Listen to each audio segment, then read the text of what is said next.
Bismillahirrahmanirrahim. Assalamualaikum warahmatullahi wabarakatuh. Alhamdulillahirabbil alamin wa bihi nasta'inu ala umurid dunya waddin wa ala alihi wa ashabihi wa mawala ila yaumiddin. Alhamdulillah, pada kesempatan ini kami memperkenalkan dari kelompok 5 dengan mata kuliah Teknologi Pendidikan PAI dengan dosen pengampu Bapak Budiman MPD. Izinkan kami akan menyampaikan atau menjelaskan terkait tugas online, yaitu tentang memahami konsep produksi pembelajaran media berbasis online pada pendidikan agama Islam dan pemanfaatannya.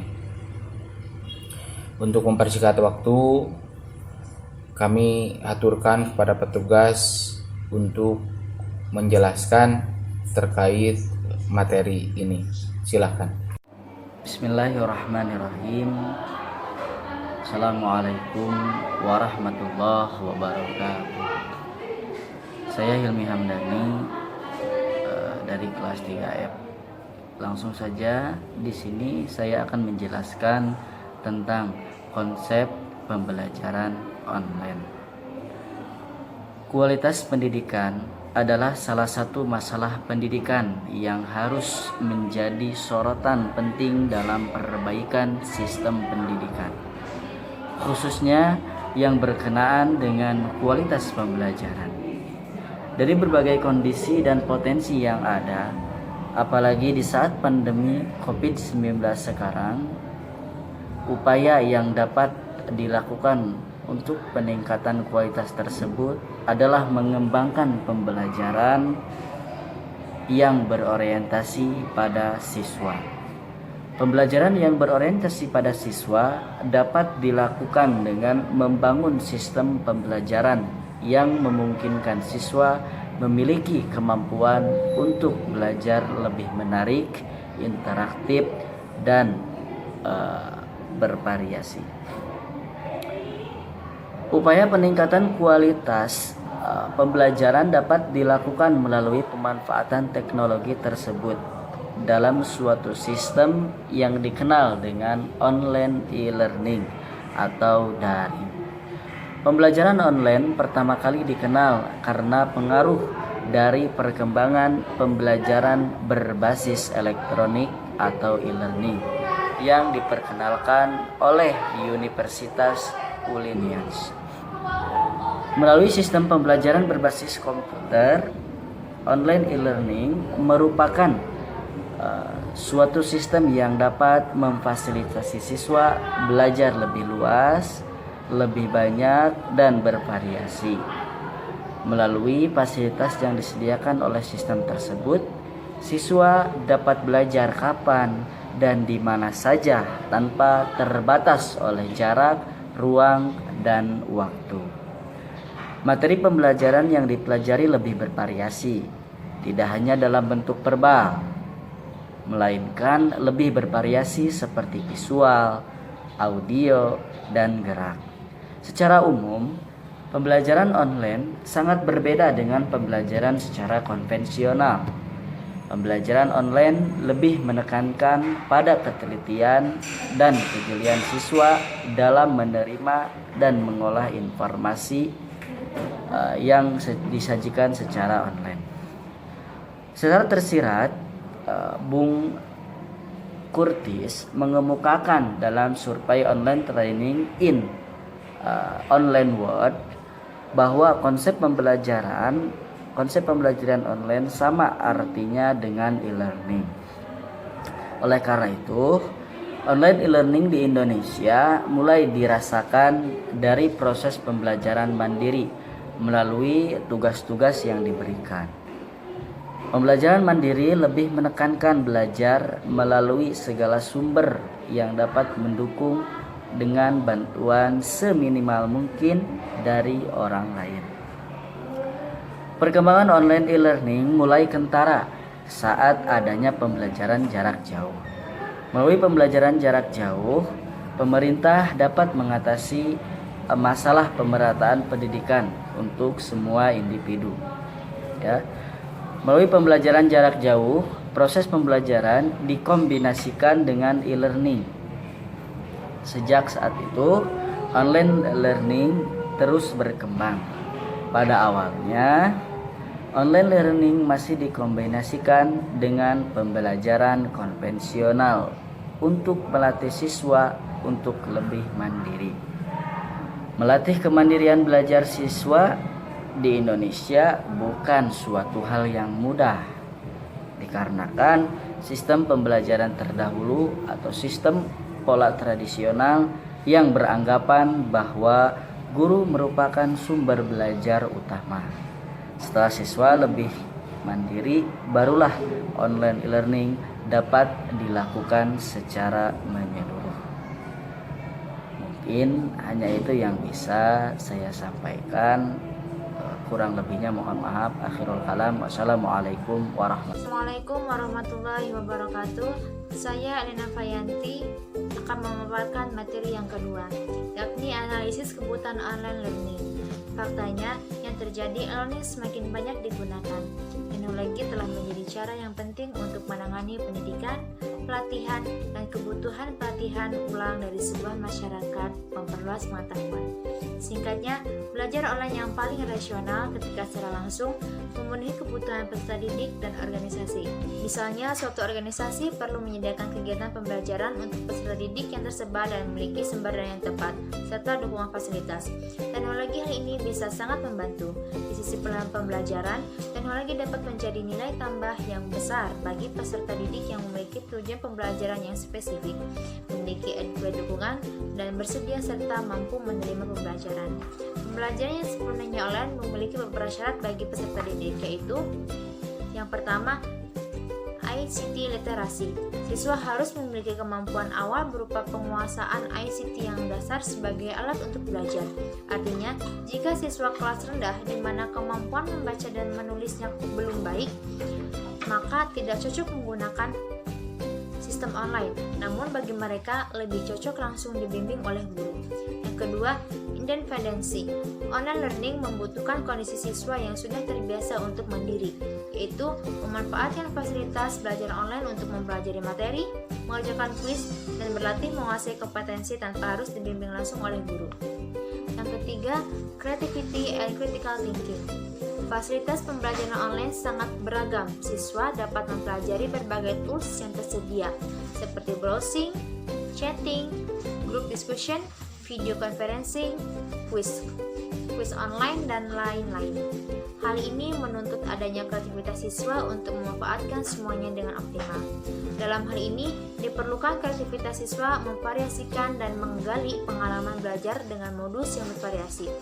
Online learning memfasilitasi konten yang lebih banyak dari materi yang tersedia di pembelajaran tradisional, sehingga siswa dituntut untuk memiliki kemampuan kritis untuk memilih, menentukan, dan menyerap pengetahuan mana yang lebih dibutuhkan. Mungkin hanya sekian pemaparan yang dapat saya sampaikan. Wassalamualaikum warahmatullahi wabarakatuh. Perkenalkan, nama saya Ansoria Azizah dari kelas PAI 3F. Di sini saya akan melanjutkan materi yang sudah disampaikan oleh teman saya. Yang akan saya sampaikan yaitu beberapa aplikasi yang dipakai sebagai media pembelajaran online. Nah, sebenarnya kan masih banyak nih guru yang belum memahami dan mengetahui aplikasi yang cocok untuk siswa di kelas. Lalu guru dipaksa harus memahami ini semua. Nah, di tengah kebingungan guru-guru ini, saya akan mencoba memberikan sedikit review aplikasi-aplikasi yang dapat digunakan guru sebagai alat untuk belajar tapi tidak kontak langsung. Semoga bermanfaat.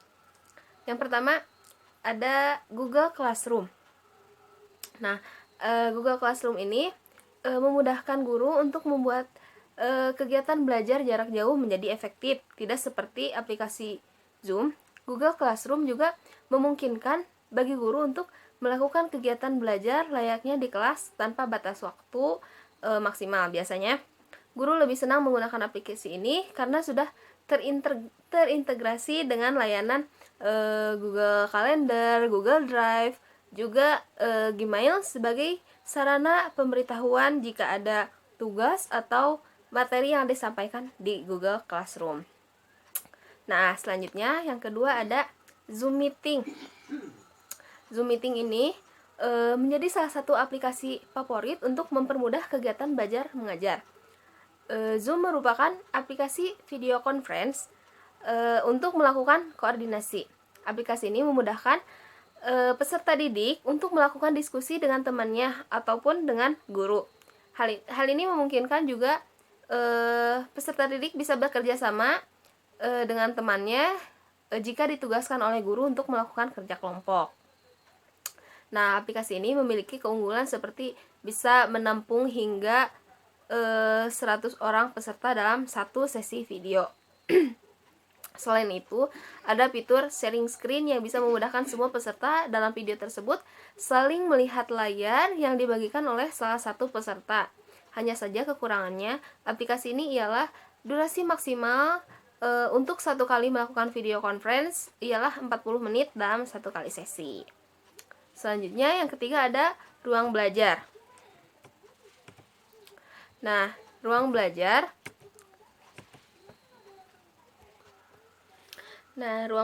salah satu produk unggulan dari ruang belajar yaitu ruang guru, yang pastinya sudah tidak asing lagi kan. Nah, banyak fitur canggih yang bisa dimanfaatkan oleh anak untuk memahami berbagai macam konsep pembelajaran.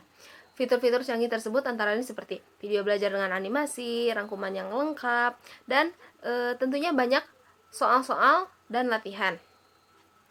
Bicara soal harga, mungkin kalian sudah tahu bahwa biaya langganan ruang belajar itu sangat murah jika dibandingkan bimbingan belajar baik online ataupun konvensional.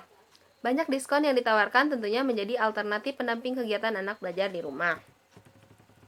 Selanjutnya, aplikasi yang keempat yaitu pastinya semua orang sudah memakainya, yaitu WhatsApp. Penggunaan WhatsApp sebagai media literasi digital, siswa meliputi 3 hal, yaitu berbagi materi pelajaran di WhatsApp dengan menggunakan fitur forward yang memudahkan untuk mengirim atau melanjutkan ke teman yang lain tanpa harus membuka pada filenya gitu. Yang kedua, pembelajaran jarak jauh. Fitur dari WhatsApp yang lain ialah bisa mengirimkan voice note atau rekaman suara. Nah, rekaman suara ini bisa digunakan untuk siswa dalam mengemukakan pendapatnya. Apabila ada tes kemampuan berbicara, siswa bisa menggunakan fitur voice note. Yang ketiga, WhatsApp Story merupakan salah satu media untuk berbagi dan menyimak siswa di luar grup chat yang dimiliki siswa. Berbagi foto, video, atau link website yang mungkin belum diketahui banyak orang, sehingga apabila ada siswa lain yang melihat status tersebut bisa memberikan komentar. Kemampuan literasi digital siswa berkaitan dengan kemampuan berbahasa siswa, yaitu mendengar, berbicara, membaca, dan menulis. Selanjutnya yang kelima ada aplikasi Facebook. Nah, cara memanfaatkan Facebook yang positif sangat mudah. Facebook menyediakan spot untuk hal tersebut. Contohnya ada grup Facebook dan fanpage Facebook. Nah, berikut ada beberapa contoh memanfaatkan Facebook sebagai media pembelajaran. Yang pertama, ada forum diskusi. Di Facebook bisa saja siswa dengan siswa atau siswa dengan guru untuk berdiskusi dengan tidak bertatapan muka. Ini bisa dilakukan di grup Facebook. Nah, selanjutnya ada YouTube. Banyak konten yang berisi informasi pendidikan atau pembelajaran di YouTube, akan tetapi peserta didik memiliki kecenderungan menggunakan internet untuk membuka situs selain YouTube untuk aktivitas pembelajaran dan membuat tugas. Padahal pada YouTube juga banyak sekali hal positif yang dapat dijadikan peserta didik sebagai sumber informasi khususnya pada tayangan pembelajaran. Nah, itu saja yang bisa saya sampaikan mengenai aplikasi yang bisa dipakai untuk pembelajaran online. Kurang lebihnya mohon dimaafkan. Selanjutnya akan disampaikan oleh teman saya.